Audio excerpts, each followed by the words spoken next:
আমন্ত্রণ বিরতিহীন সংবাদ রাত ৯টায় বাংলাদেশে। আপনাদের সঙ্গে আছি আমি সুমনা সিল এবং আমি গোলাম কিবরিয়া। জানাচ্ছি শিরোনামগুলো। কুয়েতের সাজাপ্রাপ্ত লক্ষ্মীপুর ২ আসনের এমপি পাপুলের সংসদ সদস্য পদ শূন্য ঘোষণা, নৈতিক স্খলনের অভিযোগ।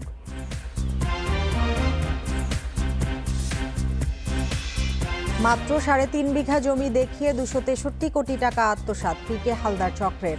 আরও ১০ প্রতিষ্ঠানের অর্থ পাচারের তথ্য দুদকে।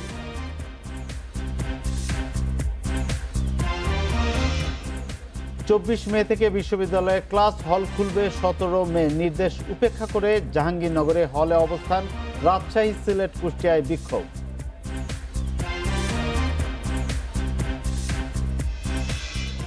শিরোনামগুলো শুনছিলেন, এবার বিস্তারিত। লক্ষ্মীপুর ২ আসনের স্বতন্ত্র সংসদ সদস্য কাজী শহীদ ইসলাম পাপুলের পদ শূন্য ঘোষণা করা হয়েছে। বিকেলে জাতীয় সংসদ সচিবালয়ের সিনিয়র সচিব জাফর আহমেদ খান স্বাক্ষরিত বিজ্ঞপ্তিতে এ তথ্য জানানো হয়। সংসদ সদস্য কাজী শহীদ ইসলাম পাপুল মানব ও অর্থ পাচারের দায়ে কুয়েতের আদালতের রায়ে দণ্ডিত হয়েছেন। এর আগে বিষয়টি নিয়ে সংসদ সচিবালয়ে স্পিকার সংশ্লিষ্টদের সঙ্গে আলোচনা করেন। কুয়েত থেকে পাঠানো পাপুলের মামলার রায়ের কপি পর্যালোচনা করা হয়। বাংলাদেশের ইতিহাসে কোনো সংসদ সদস্যের বিদেশে আটক এবং ফৌজদারি অপরাধে দণ্ডিত হওয়ার পর পদ হারানোর ঘটনা এটি প্রথম।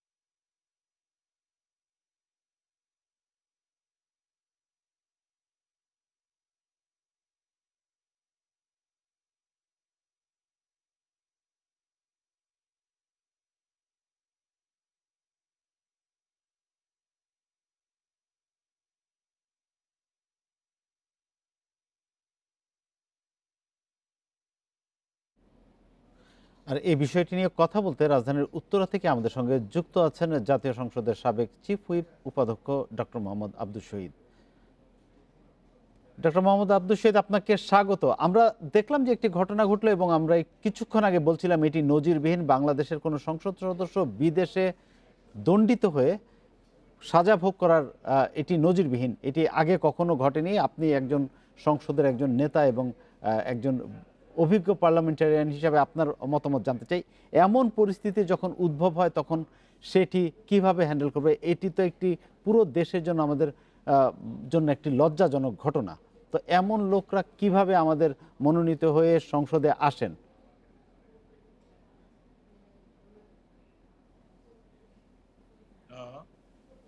আপনি কি আমার প্রশ্নটি শুনতে পেয়েছেন? হ্যাঁ, শুনতে পেয়েছি। জি, ধন্যবাদ আপনাকে, ধন্যবাদ ইন্ডিপেন্ডেন্ট টেলিভিশনকে আমাকে এরকম একটি গুরুত্বপূর্ণ বিষয়ে সংযুক্ত করার জন্য।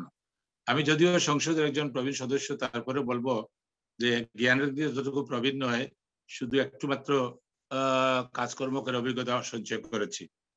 একজন সংসদ সদস্য আমাদের সংবিধান অনুযায়ী যেমন তিনি নির্বাচিত হওয়ার যোগ্যতা অর্জন করেন, সেই যোগ্যতা অর্জন করার পূর্বে তাকে এই সমস্ত বিষয়ে গুরুত্ব দিতে হবে। যেমন নৈতিক স্খলনকারী যদি 2 বছরের সাজাপ্রাপ্ত হয়ে থাকেন, তাহলে পরবর্তী 5 বছর মুক্তি পাওয়ার পরে অতিক্রান্ত না হওয়া পর্যন্ত তিনি সংসদ সদস্য হইবার যোগ্য তিনি বিবেচিত হইবেন না। আর্টিকেল 65 এর এই বিধানাবলীগুলা এইভাবে যোগ্যতার ক্ষেত্রে, কিন্তু 66 এর ক্ষেত্রে একইভাবে বলা হয়েছে নৈতিক স্খলনজনিত কারণে তিনি যদি দণ্ডিত হয়ে থাকেন, তাহলে যে আদালতেই দণ্ডিত হন না কেন, দেশ অথবা দেশের বাইরে যেখানেই হন না কেন, তাকে কিন্তু সংসদ নির্বাচন কমিশনকে, আমাদের আর্টিকেল 66 এর 5 ধারায় যে বলা আছে, উপধারায়, সংসদ নির্বাচন কমিশনের সেই ক্ষমতা আরোপ করার জন্য, তার ব্যাপারে সিদ্ধান্ত নেওয়ার জন্য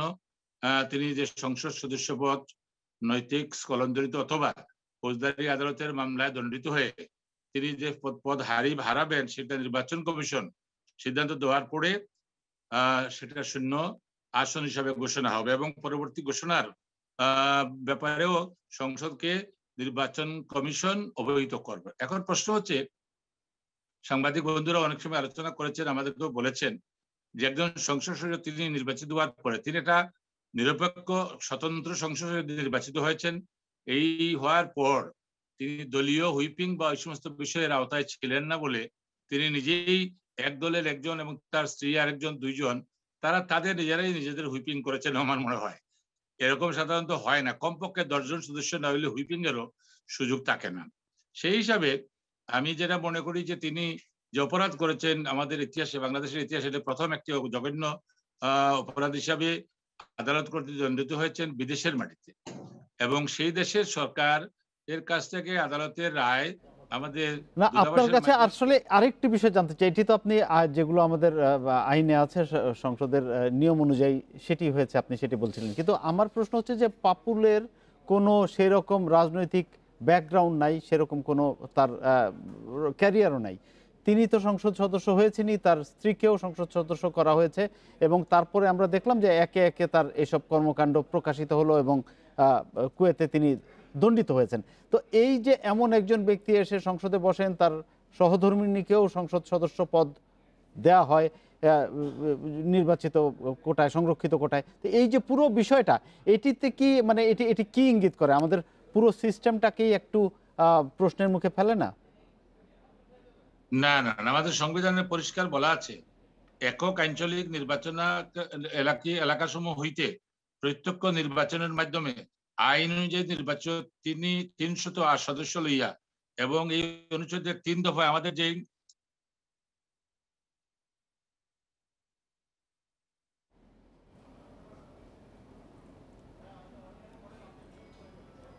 আপনাকে আমরা শুনতে পাচ্ছি না, আপনি মিউট করে ফেলেছেন। আপনার কথা আমরা শুনতে পাচ্ছি না, আপনি যদি আনমিউট করেন তাহলে আবার শুনতে পাবো। জনাব আব্দুল শহীদ, আপনার কথা আমরা শুনতে পাচ্ছি না, আপনারটা মিউট হয়ে গিয়েছে। অনুযায়ী তারা একজন যে কোনো ব্যক্তি যার বয়স এবং যার যোগ্যতা আমাদের 66 যেভাবে বলা আছে যে নৈতিক স্খলনজনিত কারণে তিনি দণ্ডিত হইলে 2 বছর পরেও যদি মুক্ত হন 5 বছর অতিক্রান্ত না হওয়া পর্যন্ত হইতে পারে। এই সমস্ত ক্ষেত্রে একজন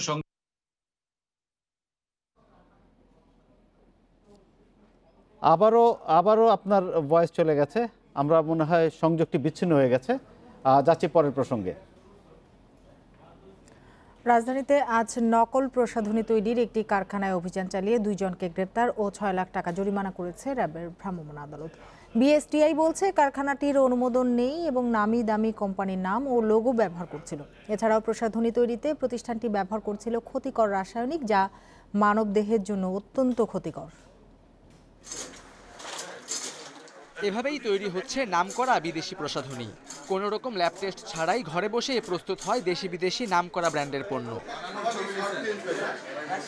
চকবাজারের রহমতগঞ্জে নিধি কসমেটিক্স নামের প্রতিষ্ঠানটিতে অভিযান চালায় র্যাব ও বিএসটিআই। কারখানার কর্মচারীরা জানান, কয়েক বছর ধরেই তারা এভাবে ঘরের মধ্যে প্রসাধনী তৈরি করছেন। এখান থেকেই এসব প্রসাধনী পাঠানো হয় দেশের বিভিন্ন স্থানে। উনি বরার পরে একজন ক্যাপ লাগায় মুখটায়, তারপর হলো আরেকজন দেয়, ওটা হলো আমি মালদারকে যে কার্টুনটা আছে না, কার্টুনটাই যেভাবে আর কি, এই যেভাবে কার্টুনটা বাইঙ্গা এখানে মালটা নিয়ে আমি আবার এই যে লাগে আরেকজন দিতাম। যে সমকে অর্ডার হয় এমকে ফোন দেয় আমি আসি, আইসে এনতে মাল নিয়ে যাই, আবার চকে তা দিই। টিউব আসে, এই নদী টিউবের ভিতরে আমরা ভরে মার্কেটে সেল দেওয়া হয়। বিএসটিআই বলছে প্রতিষ্ঠানটি অনুমোদন না নিয়েই বিএসটিআই লোগো ব্যবহার করছে। এছাড়াও দেশি বিদেশি নামকরা ব্র্যান্ডের ত্বক ফর্সাকারী ক্রিমও অবৈধভাবে তৈরি হয় কারখানাটিতে। যেহেতু স্কিন ক্রিম প্রোডাক্টটা বিএসটিআই একটা রেগুলেটরি প্রোডাক্ট, এই পণ্য বিক্রয় বিতরণ করতে গেলে বিএসটিআই থেকে লাইসেন্স নিতে হয়। ওনাদের এই ধরনের কোনো কাগজপত্র কিচ্ছু নেই, এবং এই প্রোডাক্টগুলো যেহেতু একটা সেন্সিটিভ প্রোডাক্ট এবং যে ধরনের কেমিক্যালগুলো তারা এখানে বর্ণনা করছেন আসলে তার কিছুই পাওয়া যায়নি। র্যাব বলছে নকল প্রসাধনী তৈরিতে ব্যবহার করা হয় ত্বকের জন্য ক্ষতিকর বিভিন্ন রাসায়নিক। ত্বক ফর্সার ক্রিমে যেসব কেমিক্যাল ব্যবহার করা হয় তা অতিমাত্রায় ব্যবহারে ত্বকের ক্যান্সারও হতে পারে। তাদের কোনো প্রশিক্ষিত কারিগর নাই, এবং আপনি এখানে দেখেছেন বিভিন্ন প্রকার কেমিক্যালস ইউজ করা হচ্ছে, ঠিক আছে, যে কেমিক্যালসগুলো কিন্তু কোনো লেবেলিং নাই, অর্থাৎ এই কেমিক্যালগুলো কবে উৎপাদন বা মেয়াদ উত্তীর্ণের তারিখ কবে বা কোন কোম্পানির তৈরি এই সম্পর্কে কিন্তু কোনো প্রকার ইন্ডিকেশন নাই। অভিযানে আটক 2 কর্মচারীকে 6 লাখ টাকা জরিমানা, অনাদায়ে 2 মাস কারাদণ্ড দেয় ভ্রাম্যমাণ আদালত। আর মালিক পলাতক থাকায় কারখানাটি সিলগালা করা হয়। Khaled Raihan, independent news, Dhaka. রাজধানীর মতিঝিলে সরকারি খাস জমিতে অবৈধ দখলদার উচ্ছেদে অভিযান চালিয়েছে ঢাকা জেলা প্রশাসন। বেলা 12:30টার দিকে কমলাপুরের সাদেক হোসেন খোকা কমিউনিটি সেন্টারের পাশে অভিযান চালিয়ে 21% জমি উদ্ধার করা হয়। মতিঝিলের উত্তর ব্রাহ্মণচিরণ মৌজার 33% খাস জমি দখল করে গ্যারেজ ও বাস পার্কিং বানানোর অভিযোগ আছে সৌদিয়া পরিবহনের বিরুদ্ধে। গাড়ির গ্যারেজ ছাড়াও বানানো হয় শ্রমিক লীগের 8 নং ওয়ার্ডের কার্যালয় এবং কিছু টিনের ঘর। জেলা প্রশাসনের অভিযানে গাড়ির গ্যারেজের জমি উদ্ধার না হলেও উচ্ছেদ হয়েছে টিনের ঘরগুলো।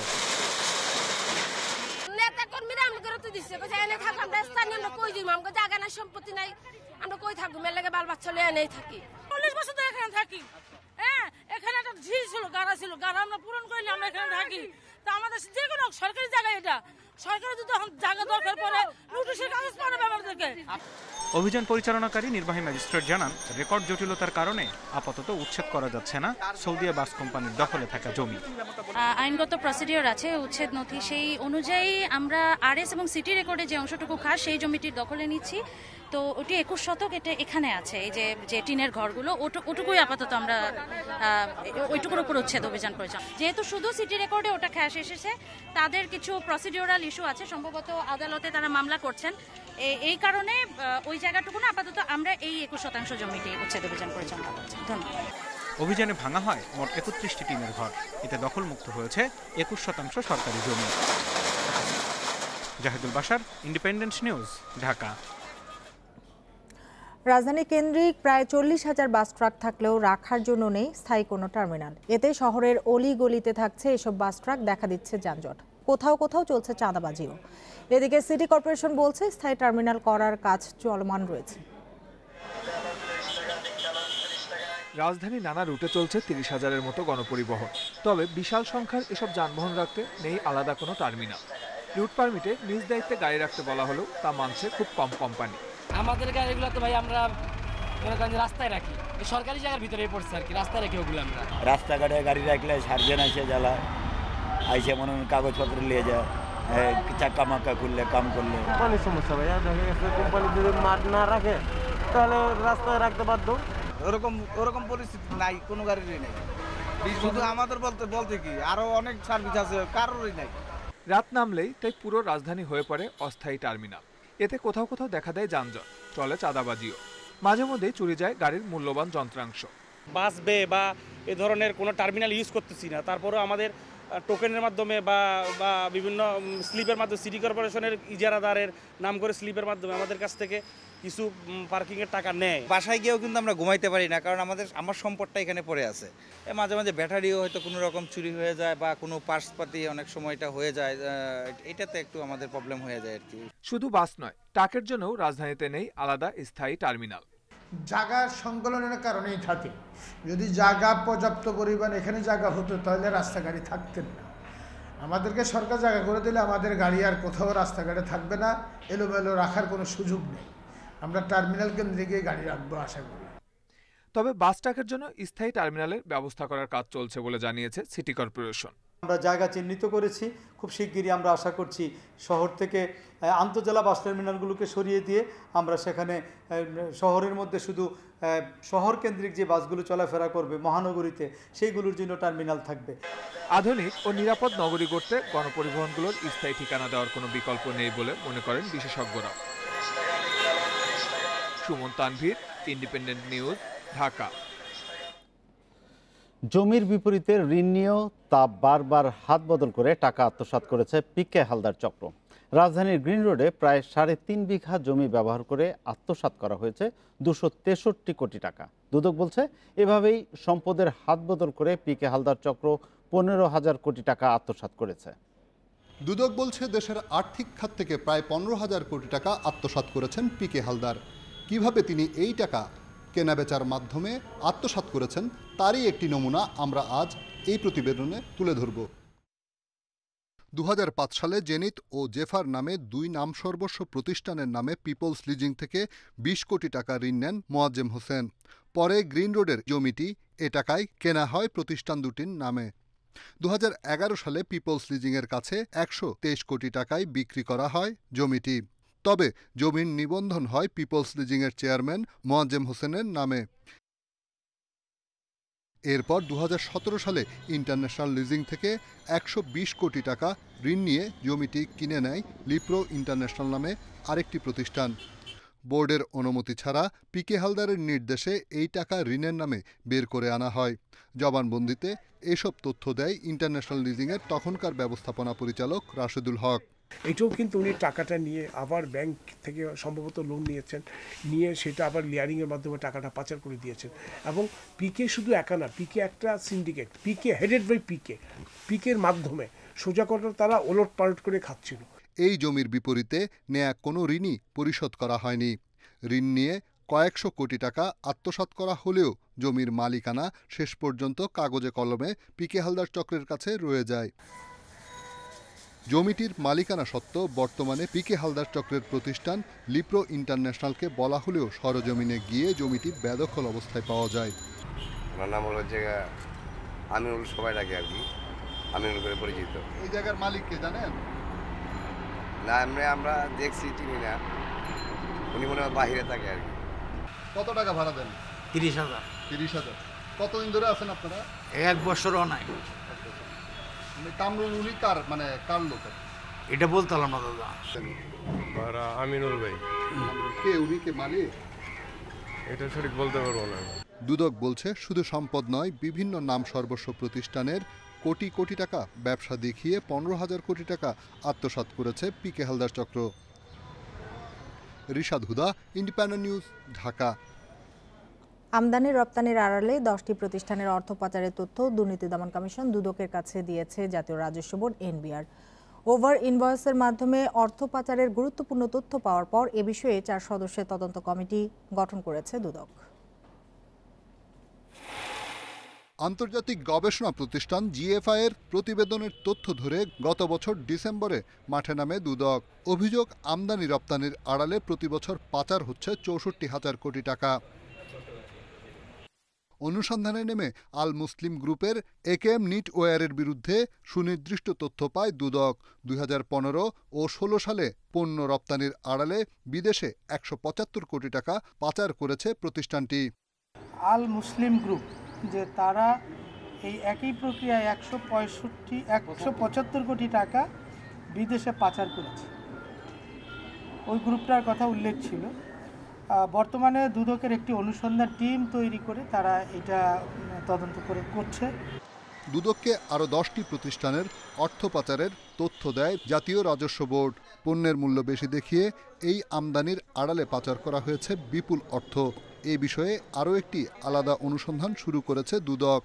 ওভার ইনভয়েসিংয়ের মাধ্যমে যে অর্থ বিদেশে যায় সেই অর্থ পাচার রোধ এবং এই অর্থের ব্যাপারে অনুসন্ধানের জন্য 4 সদস্য বিশিষ্ট একটি কমিটি বা অনুসন্ধান টিম গঠন করা হয়েছে, যারা কাজ শুরু করেছে। এখন থেকে অর্থ পাচারের আলামত পেলেই দুদকের কাছে তথ্য সরবরাহ করবে এনবিআর। রিশাদ হুদা, ইন্ডিপেন্ডেন্ট নিউজ, ঢাকা। পাকিস্তানি গোয়েন্দাদের প্রতিবেদনেই ভাষা আন্দোলনে বঙ্গবন্ধুর অনন্য ভূমিকার কথা উল্লেখ আছে বলে জানিয়েছেন প্রধানমন্ত্রী শেখ হাসিনা। তিনি বলেন, ইতিহাসের সত্য সংরক্ষণের স্বার্থেই বঙ্গবন্ধুকে নিয়ে করা এসব প্রতিবেদন প্রকাশ করা হয়েছে। ইতিহাসের সঠিক পাঠ নিতে এসব পড়া উচিত। আন্তর্জাতিক মাতৃভাষা দিবস উপলক্ষে বিকেলে রাজধানীতে আওয়ামী লীগের আলোচনা সভায় এসব কথা বলেন প্রধানমন্ত্রী। মহান শহীদ দিবস ও আন্তর্জাতিক মাতৃভাষা দিবসের পরের দিন সোমবার বিকেলে আওয়ামী লীগের কেন্দ্রীয় কার্যালয়ে আয়োজন করা হয় আলোচনা সভার। এতে গণভবন থেকে ভার্চুয়ালি যুক্ত হন আওয়ামী লীগের সভাপতি প্রধানমন্ত্রী শেখ হাসিনা। আলোচনায় ভাষা আন্দোলনের প্রেক্ষাপটের নানা দিক তুলে ধরেন নেতারা। ভাষা আন্দোলন ও এর নেতৃত্বের বিষয়ে আলোকপাত করেন আওয়ামী লীগের সভাপতি। উঠে আসে বঙ্গবন্ধুর সাংগঠনিক ভূমিকার কথা। বঙ্গবন্ধু শেখ মুজিবের বিরুদ্ধে পাকিস্তানি শাসকদের গোয়েন্দা সংস্থা ইন্টেলিজেন্স ব্রাঞ্চ যে রিপোর্ট দিয়েছিল, সেখানে কিন্তু এই ভাষা আন্দোলনে তিনি কি করেছিলেন, কবে কি লিফলেট তৈরি করে বিলি করেছিলেন, কবে কোন বক্তৃতায় ভাষার কথা বলেছিলেন, ভাষা সংগ্রাম পরিষদ কাদের নিয়ে আবার পুনরায় করা হয়েছিল, কিভাবে তিনি আবার সংগ্রাম করেছিলেন এবং এই সংগ্রাম করতে যেহেতু বারবারই তিনি গ্রেপ্তার হন, তার সমস্ত তথ্য পাবেন। বাংলার ও বাঙালির স্বাধিকার প্রতিষ্ঠার শুরু থেকে ইতিহাসের সঠিক পাঠ নেওয়ার তাগিদ দেন শেখ হাসিনা। আমি জানি না পৃথিবীতে আর কোনো দেশে আর কোনো নেতার বিরুদ্ধে গোয়েন্দা সংস্থার লেখা কোনো ডকুমেন্ট এভাবে প্রকাশ হয়েছে কিনা, হয়নি। ভাষা সংগ্রামের ইতিহাস জানতে হলে এই ডকুমেন্টগুলি সবাইকে পড়তে হবে। প্রধানমন্ত্রী বলেন, বঙ্গবন্ধুকে হত্যার পর ক্ষমতা দখলকারী খুনিচক্র জনগণের কল্যাণের কথা বাদ দিয়ে নিজেদের স্বার্থ সংরক্ষণে ব্যস্ত থেকেছে, ইতিহাস বিকৃত করেছে। Shahadat Swapan, independent news, Dhaka. BNP chairperson Begum Khaleda Zia অসুস্থ দাবি করে তার চিকিৎসার সুবিধার্থে বিদেশে যাওয়ার নিষেধাজ্ঞা তুলে তার নিঃশর্ত মুক্তি দেওয়ার আহ্বান জানিয়েছে বিএনপি। দুপুরে দলের চেয়ারপারসনের গুলশান কার্যালয়ে সংবাদ সম্মেলনে এ দাবি জানান দলটির স্থায়ী কমিটির সদস্য নজরুল ইসলাম খান। তিনি বলেন, 20 ফেব্রুয়ারি দলের স্থায়ী কমিটির বৈঠকে নড়াইলের আদালতে খালেদা জিয়ার বিরুদ্ধে গ্রেপ্তারি পরোয়ানা জারির প্রতিবাদ জানানো হয়। এছাড়া অ্যাটর্নি জেনারেলের আওয়ামী লীগের দলীয় পদে থাকার নিন্দা জানানো হয়। এ সময় নজরুল ইসলাম খান জানান, খালেদা জিয়ার শারীরিক অবস্থা ভালো নয়, উন্নত চিকিৎসার জন্য বিদেশ যাওয়া প্রয়োজন।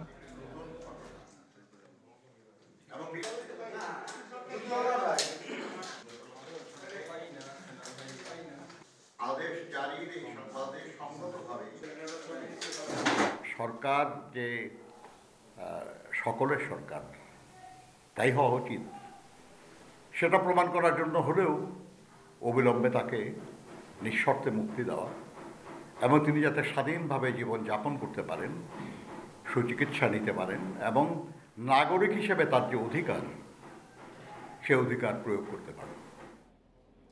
ঝিনাইদহের কোটচাঁদপুরে খুলনাগামী সুন্দরবন এক্সপ্রেস ট্রেনের 2টি বগি লাইনচ্যুত হয়েছে। এতে খুলনার সঙ্গে সারা দেশের ট্রেন যোগাযোগ বন্ধ হয়ে গেছে। বিকেলে 5টায় কোটচাঁদপুর স্টেশনের অদূরে ফুলবাড়ি রেলগেট এলাকায় এ ঘটনা ঘটে।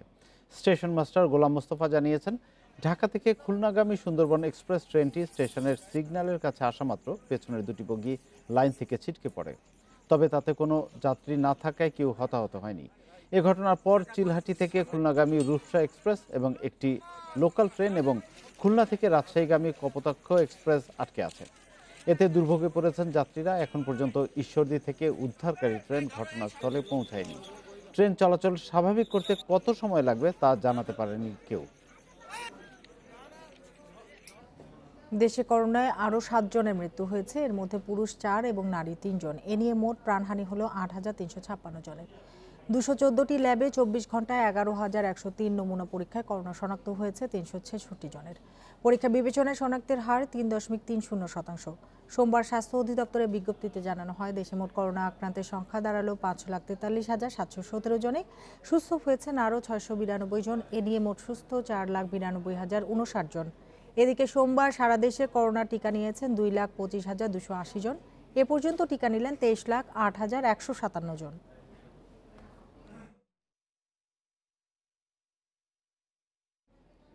দেশে আসছে করোনা টিকার দ্বিতীয় চালান। আজ রাত 11টায় শাহজালাল আন্তর্জাতিক বিমানবন্দরে পৌঁছাবে অক্সফোর্ডের টিকার 20 লাখ ডোজ। বেক্সিমকো ফার্মার chief operating officer Rabbur Reza জানিয়েছেন, স্পাইস জেটের একটি বিমানে এই টিকা আসবে। ভারতের সেরাম ইনস্টিটিউটের কাছ থেকে 3 কোটি টিকা কিনেছে বাংলাদেশ। বেক্সিমকো এই টিকার সরবরাহকারী প্রতিষ্ঠান হিসেবে কাজ করছে। গত 25 জানুয়ারি প্রথম চালানে 50 লাখ টিকা আসে বাংলাদেশে। এর আগে উপহার হিসেবে ভারত 20 লাখ টিকা দিয়েছে।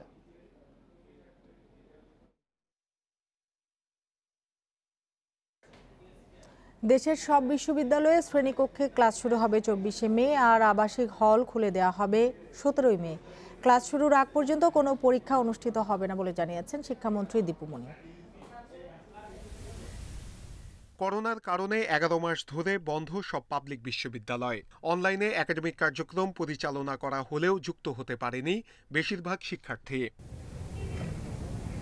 অনেক বিশ্ববিদ্যালয়ে পরীক্ষা নেওয়া হচ্ছে আবাসিক হল না খুলেই। তাই হল খুলে দেওয়ার দাবিতে আন্দোলন করছেন বেশ কয়েকটি পাবলিক বিশ্ববিদ্যালয়ের শিক্ষার্থীরা। যত তাড়াতাড়ি সম্ভব আমাদের হল খুলে দেওয়ার জন্য আমরা তাদের কাছে আবেদন করছি।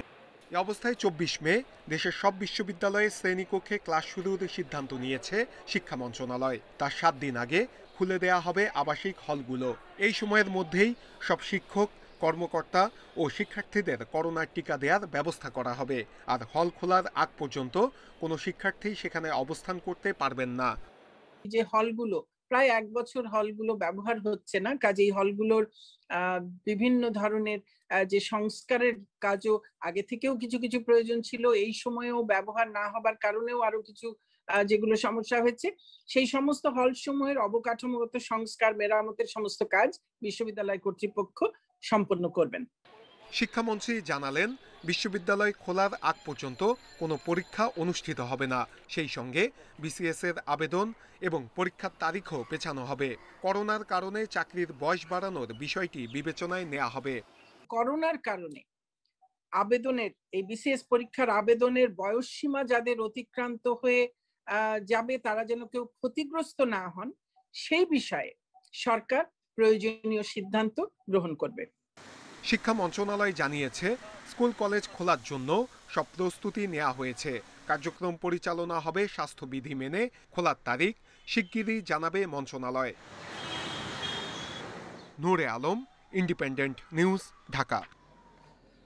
প্রশাসনের নির্দেশ উপেক্ষা করেই আবাসিক হলে অবস্থান করছেন জাহাঙ্গীরনগর বিশ্ববিদ্যালয়ের শিক্ষার্থীরা। এ নিয়ে কয়েক দফা বৈঠকের পরও তাদের বিরুদ্ধে কোনো সিদ্ধান্তে আসতে পারেনি বিশ্ববিদ্যালয়ের প্রশাসন। এছাড়া একই দাবিতে বিক্ষোভ এবং সময় বেঁধে দিয়েছে রাজশাহী, সিলেট ও কুষ্টিয়া বিশ্ববিদ্যালয়ের শিক্ষার্থীরা। গত শুক্রবার গ্রামবাসীর সঙ্গে সংঘর্ষের পর নিরাপত্তার কারণ দেখিয়ে আবাসিক হল খুলে দেওয়ার দাবি জানায় জাহাঙ্গীরনগর বিশ্ববিদ্যালয়ের শিক্ষার্থীরা। পরদিন 10টি হলের তালা ভেঙে প্রবেশ করে তারা। এ ঘটনায় সোমবার সকাল 10টার মধ্যে তাদের হল ছাড়ার নির্দেশ দেয় কর্তৃপক্ষ। নির্দেশনা উপেক্ষা করে উল্টু বঙ্গমাতা বেগম ফজিলাতুন্নেসা মুজিব হলের তালা ভেঙে হলে অবস্থান নেয় ছাত্রীরা। কোনো ক্লাস পরীক্ষা না থাকলেও হলে থাকার সিদ্ধান্তে অনড় শিক্ষার্থীরা। যেহেতু আমাদের নিরাপত্তার জন্য হলটাই সবচেয়ে বেশি উপযুক্ত স্থান বলে আমরা মনে করতেছি, তার জন্য আমরা হলেই অবস্থান করব। মার্চ, এপ্রিল, মে এই 3 মাস আমাদের ছাত্ররা কোথায় থাকবে? তো সেক্ষেত্রে আমরা যেহেতু কোথাও আমাদের নিরাপত্তা বোধ করছি না, তো সেই ক্ষেত্রে আমাদের যেটা সিদ্ধান্ত যে আমরা এই কদিন হলেই থাকবো। এ নিয়ে একাধিকবার হল প্রভোস্ট ও প্রক্টর শিক্ষার্থীদের বোঝানোর চেষ্টা করে ব্যর্থ হন। পরে সরকারি সিদ্ধান্ত অমান্যকারীদের বিরুদ্ধে আইনি ব্যবস্থা নেওয়ার কথা জানান। শিক্ষার্থীদেরকে অনুরোধ করব তারা যাতে সরকারের যে ঘোষিত দিন তারিখগুলো আছে সেগুলো মেনে নিয়ে যারা বিশ্ববিদ্যালয় হলে ইতিমধ্যে উঠেছেন তারা হল ছেড়ে দেবেন। আবাসিক হল খুলে দেওয়ার দাবিতে 2 দিন ধরে প্রশাসন ভবন ও বিভিন্ন হলের সামনে অবস্থান নিয়ে আন্দোলন করছে কুষ্টিয়া ইসলামী বিশ্ববিদ্যালয়ের শিক্ষার্থীরাও। তবে শিক্ষা মন্ত্রণালয়ের অনুমতি ছাড়া হল খোলার সুযোগ নেই বলে জানিয়েছেন উপাচার্য। ওরা লেখাপড়া করতে চাইছে, ওরা ক্যাম্পাসে ফিরে আসতে চাইছে, এটা ওরা আমি হাইলি অ্যাপ্রিসিয়েট করা দরকার, কিন্তু তাদেরকে আমি পরিস্থিতিটা আমি একটু বুঝতে বলি। এদিকে সিলেট শাহজালাল বিজ্ঞান ও প্রযুক্তি বিশ্ববিদ্যালয়ের আবাসিক হল খুলে দেওয়ার জন্য সময় বেঁধে দিয়েছে শিক্ষার্থীরা। তবে প্রশাসনের আশ্বাসে আন্দোলন স্থগিত করেছে রাজশাহী বিশ্ববিদ্যালয়ের শিক্ষার্থীরা। Shahnaz Parvin, independent news desk. এবার খেলার খবর। টেস্টে উইন্ডিজ ধাক্কার পর শ্রীলঙ্কা না গিয়ে সাকিবের আইপিএলে খেলার সিদ্ধান্তে হতাশ বিসিবি সভাপতি। ভবিষ্যৎ ভাবনায় ক্রিকেটারদের দীর্ঘমেয়াদী কমিটমেন্ট জরুরি, সে অনুযায়ী গাইডলাইন তৈরি করবে বোর্ড। এখন থেকে কে কোন ফরম্যাটে খেলবেন সেটা চুক্তিতে লিখিতভাবে থাকতে হবে বলেছেন নাজমুল হাসান পাপন। নিষেধাজ্ঞা থেকে ফিরে মুক্ত বিহঙ্গের মতো ডানা মেলেছিলেন। দীর্ঘ বিরতির পর প্রিয় মাঠে ফিরে নতুন শুরুর আভাসও দিয়েছিলেন। কিন্তু সাকিবের মন বোঝা দেয়, নিজের পছন্দকেই গুরুত্ব দেন বিশ্বসেরা অলরাউন্ডার। তার ইচ্ছায় বাদ সাধতে পারে না কেউ, বিসিবিও পারেনি। অর্থের কাছে দেশের স্বার্থ জলাঞ্জলি দিয়েছেন সাকিব। দেশের ক্রিকেটের দুঃসময়ে ফ্র্যাঞ্চাইজি টুর্নামেন্ট খেলার জন্য ছুটি চাওয়ায় ক্রিকেটের অভিভাবক সংস্থার ঘোর কাটছে না। আমাকে যদি বলেন মন খারাপ, আমাদের মনটা খারাপ কেন? ওয়েস্ট ইন্ডিজের সাথে নিজের মাটিতে আবার 2টো পরপর টেস্ট হারলাম। এরপরে যদি কেউ বলে যে আমি নেক্সট টেস্টটা না খেলে, মানে আমার ধারণা ছিল সবাই উঠে পড়ে লাগবে যে নেক্সট টেস্টটা আমাদের জিততেই হবে। সেই জায়গায় যদি কেউ মনে করে এটা খেলবে না, অন্য একটা ফ্র্যাঞ্চাইজি লিখবে, এরপর আর কিছু বলার থাকে না। সাকিবের অভিজ্ঞতা থেকে শিক্ষা নিতে চায় বিসিবি। ভবিষ্যতে জটিলতা এড়াতে ক্রিকেটারদের সঙ্গে বিসিবির কেন্দ্রীয় চুক্তি নতুন গাইডলাইন করা হচ্ছে। কে কোন ফরম্যাটে খেলবে থাকতে হবে লিখিতভাবে, জানালেন বিসিবি সভাপতি। কে কোন ফরম্যাট খেলতে চায় তাদেরকে বলতে হবে, এবং এটাও জানতে হবে যে তাদের যদি ওই সময় অন্য কোনো জায়গায় অন্য কোনো কিছু থাকে, তাহলে তারা কি ন্যাশনাল টিমে খেলবে না ওখানে, কারণ এই কন্ট্রাক্টে যে সই করবে তাকে তখন তো আমরা যেতে দিব না। আইপিএলে এবার বাংলাদেশের আরেক প্রতিনিধি মুস্তাফিজ ছুটি চেয়ে বিসিবিকে চিঠি না দিলেও পাপনের সঙ্গে দেখা করেছেন। টাইগার পেসারকে সাকিবের মতো ছুটি দেওয়ার আশ্বাস দেন বিসিবি সভাপতি। Saiful Majumder, independent news. এ নিয়ে কথা বলতে রাজধানীর হোসনি দালান থেকে যোগ দিয়েছেন সাবেক জাতীয় ক্রিকেটার জাভেদ ওমর। জাভেদ ওমর, আপনাকে স্বাগত জানাচ্ছি। প্রথমে যেটি জানতে চাই, আইপিএলকে প্রাধান্য দিয়ে সাকিবের টেস্ট না খেলার বিষয়কে আপনি কিভাবে দেখছেন? দেখেন, যেটা পাপন ভাই তো খুব জায়গা, ক্রিকেট বোর্ড হচ্ছে একটা প্রফেশনাল, যেটা গাইডলাইন আমরা এখন তৈরি, আলটিমেটলি দেখে কিন্তু সবচেয়ে বড় পারফরমেন্স হচ্ছে দিলীপের, কিন্তু তারপরে হয়তো পাপন ভাইটা খুবই বলছেন, আমার কাছে মনে হয় কিন্তু এই গাইডলাইনটা এত ক্লিয়ার হওয়া উচিত যাতে পুরো ক্যালেন্ডার, যেমন আমরা দুঃখজনক হলে এখনো কিন্তু আমরা ডোমেস্টিক অবস্থা, নেক্সট আমাদের ক্যালেন্ডার ইন্টারন্যাশনাল অবশ্যই রেডি করতে হবে, রেডি করে সেটি কিন্তু বিসিবি সভাপতি আজকে জানিয়েছেন যে এখন থেকে চুক্তিতে ক্রিকেটারদের লিখিত থাকবে কে কোন ফরম্যাটে খেলতে চায়, এবং বাইরের কোনো চুক্তি থাকলে সেটাও উল্লেখ করতে হবে। এতে কি সংকটের সমাধান হবে কিনা সেটি জানতে চাচ্ছি। এক্স্যাক্টলি এটাই হওয়া উচিত, আমার কাছে মনে হয় এটাই হওয়া উচিত। আর একটু হেলদি হওয়া উচিত, এত ক্লিয়ার হচ্ছে যে আমরা এই বছর আমরা এতগুলো টেস্ট খেলবো, একটা ওয়ানডে, এত টি20। তখন যদি প্লেয়ার মনে করে যে ওকে ফ্রম টেস্ট যদি চুক্তি থাকে এত মানে বেতনটা এত পাবে, টেস্ট ওয়ানডে এত পাবে, তখন সে কম্পেয়ার করতে পারে। এন্ড অফ দ্য ডে তো কিন্তু মানি টক্স, তাই না? যখন সে তখন চিন্তা করবে আমি ফ্র্যাঞ্চাইজি খেললে এটা পাচ্ছি, দেশের জন্য এটা পাচ্ছি, আর সবকিছু যদি ঊর্ধ্বে হয় দেশের রিপ্রেজেন্ট করা, তো এর চেয়ে বড় কিছু হতেই পারে না। বাট তারপরে আমি মনে করি যে এটা একটা প্রফেশনাল জায়গা, আবেগের কোনো জায়গা নাই এখানে। আমার কাছে মনে হয় এটা আরো হেলদি হয় আগের থেকে দরকার ছিল, যেহেতু এখন not only Shakib, total overall Bangladesh দল, এখানে XYZ অনেকে হতে পারেন। এটা আমার মনে সবার ক্ষেত্রে এটা আগে হওয়া দরকার ছিল, যেহেতু সাকিব আজকে ফ্রেন্ডে খেলে বলে এই কথাটা উঠতেছে। বাট আমার মনে ইন ফিউচার বাংলাদেশ আরো স্ট্রাগলিং করবে যদি এটা ভালোভাবে ক্লিয়ার ভাবে প্লেয়ারদের সঙ্গে কন্ট্যাক্ট না করে, আমার কাছে মনে হয়। কাল নিউজিল্যান্ড সফরে যাচ্ছে ক্রিকেট দল, এই চ্যালেঞ্জেও সাকিবকে পাওয়া যাচ্ছে না, কেমন করবে দল, কতটা আশাবাদী হতে পারি আমরা? দেখেন, সাকিবের দুইটা কারণ, একটা হচ্ছে ওর ফ্যামিলি, এটা তো আচ্ছা ঠিক আছে, তারপরে ইনজুরি।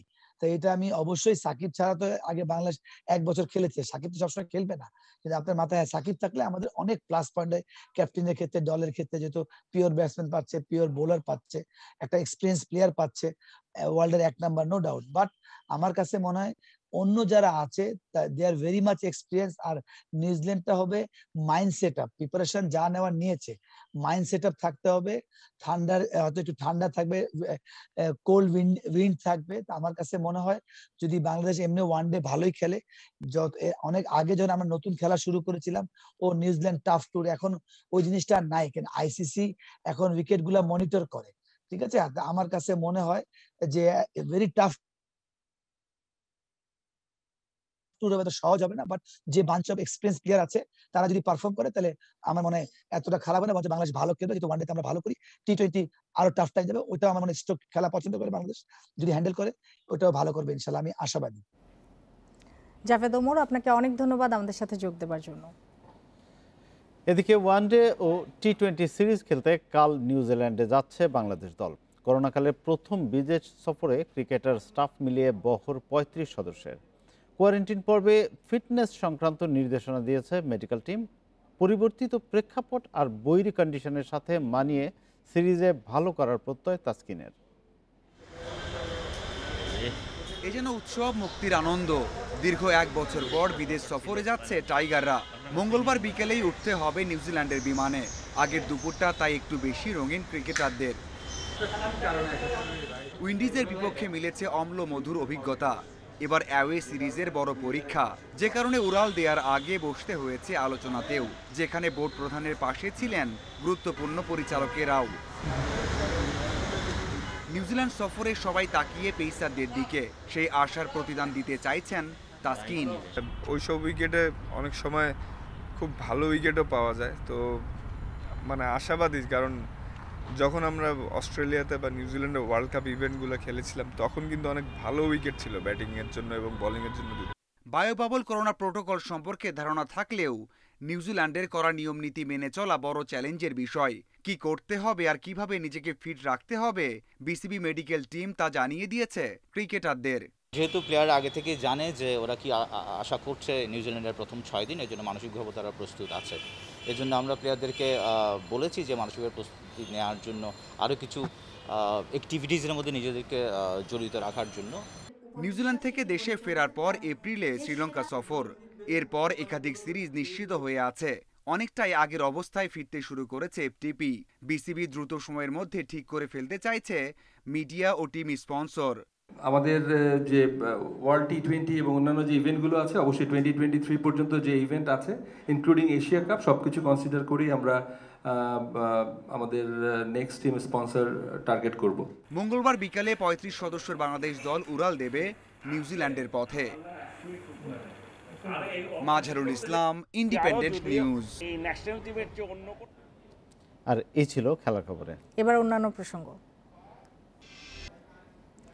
ভোজ্য তেলের দাম নির্ধারণে ভোক্তা নয় ব্যবসায়ীদের স্বার্থ দেখা হয়েছে বলে অভিযোগ ক্রেতাদের, কেননা সরকার নির্ধারিত মূল্যের কম দামে মিলছে সয়াবিন তেল। তবে বাণিজ্য মন্ত্রীর দাবি, বিশ্ববাজারের বাড়তি দামের কারণে দেশে বিক্রির সর্বোচ্চ মূল্য বেঁধে দেওয়া হয়েছে।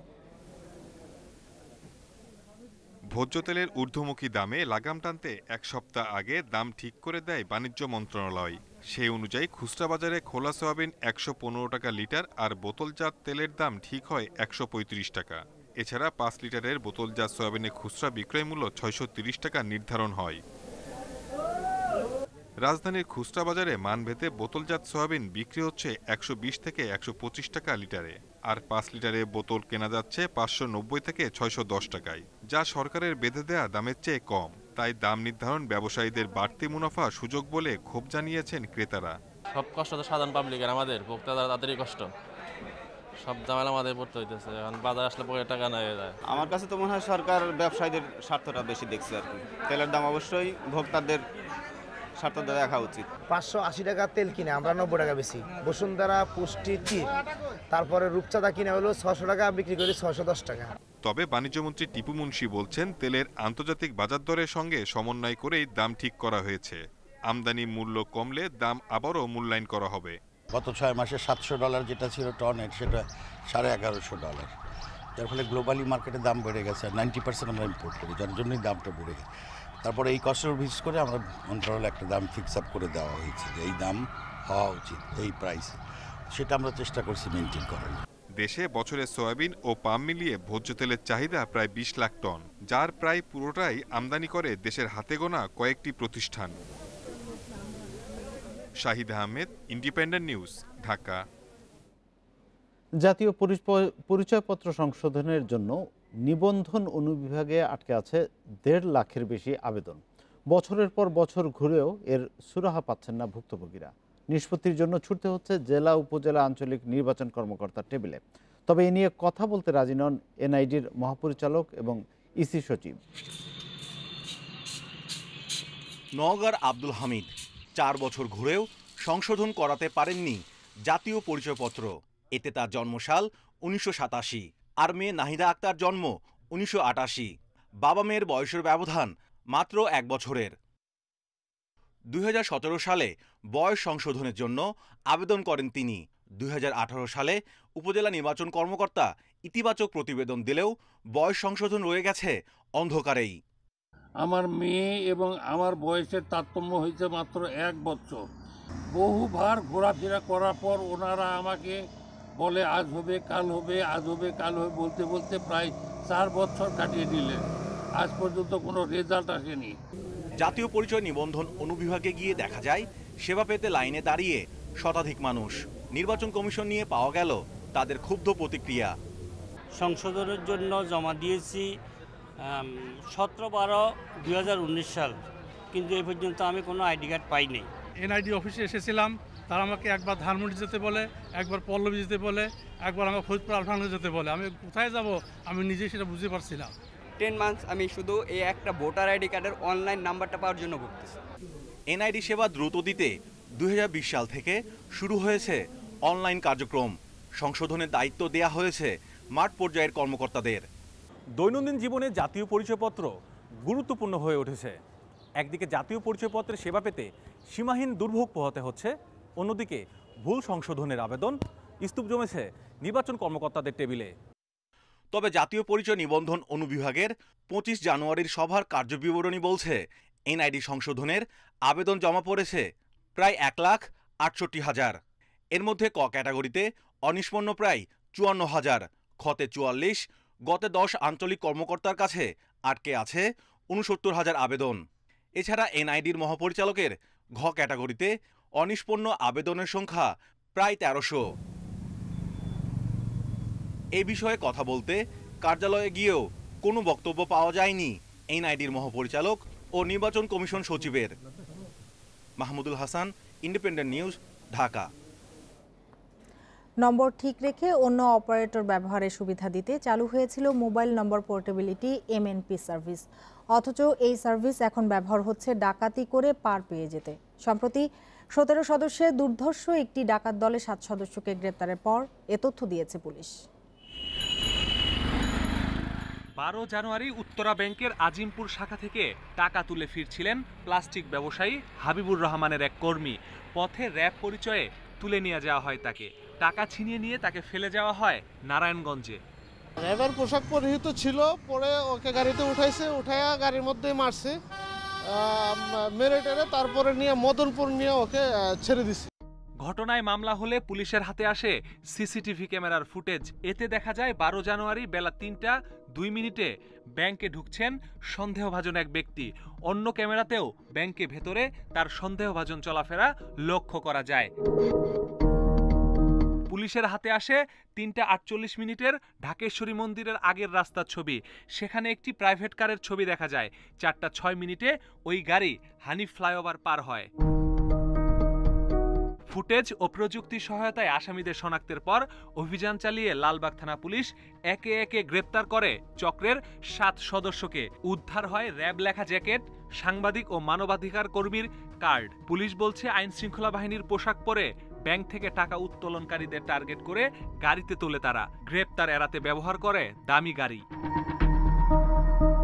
পুলিশ জানাচ্ছে অন্যান্য ডাকাত দল থেকে এই দলটির কৌশল আলাদা। তারা গ্রেপ্তার এড়াতে ব্যবহার করে মোবাইলের নম্বর ঠিক রেখে অন্য অপারেটর ব্যবহারের সার্ভিস MNP। যে সিম নাম্বার, সেটা আমরা যখন ডিজিটাল ইনকোয়ারি করতে গেলাম তখন দেখলাম যে সেখানে তার কোনো রেকর্ড নেই। তারপরে আরও কয়েক ধাপ পার হয়ে জানতে পারলাম যে সে না, তার রেজিস্ট্রেশন ওই MNP সার্ভিসের মধ্যে পড়ে গেছে। সে আরেকটা মোবাইল কোম্পানি নেটওয়ার্ক সে ইউজ করছে।